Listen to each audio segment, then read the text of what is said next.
ரூ. 20 இனிமே 4 மாசம் வரைக்கும் வேலிடிட்டி இருக்கும். அந்த வகையில பல்வேறு விதிமுறைகளை இப்போ ஏர்டெல், ஜியோ, அதுக்கப்புறம் வோடஃபோன் மட்டும் இல்லாம பிஎஸ்என்எலுக்கும் நிறைய விஷயங்களை ரெஸ்ட்ரிக்ட் பண்ணியிருக்கிறாங்க. சில புதிய பிளான்ஸும் வழங்கப்பட்டிருக்கு. டிராய், அதாவது இவங்களை எல்லாரையும் ஒழுங்குபடுத்தி நிர்வகிக்கக்கூடிய நிறுவனமான டிராய் சில அறிவிப்புகளை வெளியிட்டிருக்காங்க. அதன்படி இப்ப சில புது அப்டேட்ஸ் வந்திருக்கு.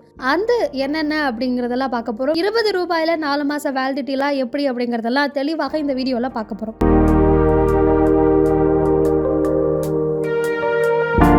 நம்மள நிறைய பேர் டூயல் சிம் வச்சிருப்போம். அதாவது நம்ம பர்சனல் யூஸ்க்கு ஒன்று அல்லது ஆஃபீஸ் யூஸ் அப்படின்னு 2 சிம் வச்சிருப்போம். இல்லை 2யுமே யூஸ் பண்றதா இருப்போம். ஆனா அதுல 2 சிம்மையும் ஒரே மாதிரியாக அதிகமாக பயன்படுத்துவோமா அப்படின்னா கிடையாது. கண்டிப்பா ஏதாவது ஒரு சிம்மை கொஞ்சம் கம்மியா தான் பயன்படுத்திட்டு இருப்போம். அந்த சிம்ல ஒன்னு கால் மட்டும் இருக்கும், இல்ல நெட் மட்டும் போட்டிருப்போம். ஆனா தேவையே இல்லாம 2ம் சேர்த்து நம்ம அதுல நெட்டை யூஸ் பண்ண மாட்டோம். ஆனா அந்த பேக்கும் நம்ம போடுற மாதிரியான சிச்சுவேஷன்ஸ் எல்லாம் இருக்கும். சில சமயம் அதை நம்ம யூஸ் பண்ணாம வச்சிருந்தோம் அப்படின்னா சில நாட்களுக்கு பிறகு குறிப்பிட்டா 90 நாட்களுக்குள்ள அதோட வேலிடிட்டி முடிஞ்சிடும். அதுக்குள்ள அந்த நம்பர், அதாவது நம்ம 90 நாட்களுக்கு மேல ஒரு சிம்மை எந்த வேலையும் செய்யாம, அதாவது இன்கமிங் அவுட் கோயிங் எதுவுமே இந்த சிம்ல இல்லாம இருந்தது அப்படின்னா அந்த சிம்மை பிளாக் பண்ணிடுவாங்க. அந்த சிம்மை, அந்த நம்பரை வேற யாருக்காவது அந்த நிறுவனம் அலாட் பண்றதுக்கான வாய்ப்புகள் இருக்கு. அப்போ அதற்காகவே நம்ம 3 மாசம் முடிஞ்சாலும் அந்த போனை நம்ம யூஸ் பண்ணல அப்படின்னாலும் அந்த சிம் நமக்கு வேணும் அப்படின்னா அதுக்காக நம்ம மறுபடியும் ரீசார்ஜ் பண்ற மாதிரி இருக்கும். ஸோ இந்த ஒரு இடத்துல தான் இப்ப சில அப்டேட்ஸ் வந்திருக்கு. அதாவது ஏர்டெல், ஜியோ, வோடஃபோனை பொறுத்த வரைக்கும், குறிப்பா ஏர்டெல்லை பொறுத்த வரைக்கும் நீங்க 90 நாள், அதாவது 3 மாதம் வரைக்கும் அந்த சிம்மை பயன்படுத்தல அப்படின்னா ரூ. 20 ப்ரீபெய்ட் மட்டுமே நம்ம கொடுத்தோம் அப்படின்னா எக்ஸ்ட்ரா ஒரு 15 டேஸ் வரைக்கும் வேலிடிட்டி கொடுக்கப்படும். அதற்கு பிறகும் நீங்க அதை முழுமையா எந்த பிளானும் எக்ஸிக்யூட் பண்ணாம இருந்தோம் அப்படின்னா இன்னும் ஒரு 15 டேஸ் கொடுப்பாங்க அப்படின்னு சொல்லப்படுது.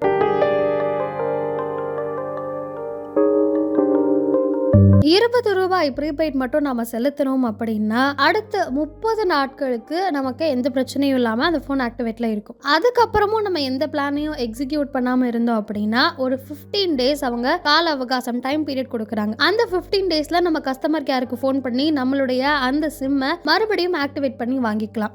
அந்த 15 நாள்லயும் நம்ம எதுவும் பண்ணல அப்படின்னா அதற்கு பிறகு கடைசியாக ஒரு 15 நாள் கொடுக்கப்படுது. அப்பயும் நம்ம எந்த பிளானும் எக்ஸிக்யூட் பண்ணாம போன் அப்படியே வச்சிருந்தோம், சிம் அப்படியே வச்சிருந்தோம் அப்படின்னா அப்பொழுதுதான் அந்த சிம் பிளாக் செய்யப்படும் அப்படின்னு சொல்லியிருக்காங்க. அந்த வகையில பார்க்கும் பொழுது ஏற்கனவே ரீசார்ஜ் முடிஞ்சு 90 நாள் ஆனாலும் அந்த வேலிடிட்டி இருக்கும். அதுக்கப்புறம் ரூ. 20 ப்ரீபெய்ட் பண்ணோம் அப்படின்னா ஒரு 30 நாள் இருக்கும். அதற்கு பிறகு ஒரு 15 நாட்கள் அப்படின்னு கிட்டத்தட்ட 120 நாட்களுக்கும் மேற்பட்ட நமக்கு கால இடைவெளி கொடுக்கப்பட்டிருக்கு. கிட்டத்தட்ட 4 மாதம் வேலிடிட்டி நமக்கு கொடுக்கப்படுது அப்படின்றத பார்க்க முடிகிறது. சோ இந்த ஒரு வசதியை தான் ஏர்டெல், ஜியோ, வோடஃபோன், பிஎஸ்என்எல் இவங்க எல்லோரும் அவங்களுடைய இதுல இம்ப்ளிமெண்ட் பண்ணணும் அப்படின்னு டிராய் தற்போது ஒரு உத்தரவு போட்டிருக்காங்க. இதன்படி அவங்களுடைய நியூ பிளான்ஸ் எல்லாம் சப்மிட் பண்ணணும் அப்படிங்கிற ஆர்டரும் இஷ்யூ பண்ணப்பட்டிருப்பதாக சொல்லப்படுது. சோ இந்த பிளானை பத்தி நீங்க என்ன நினைக்கிறீங்க அப்படிங்கறதையும் கமெண்ட் பண்ணுங்க.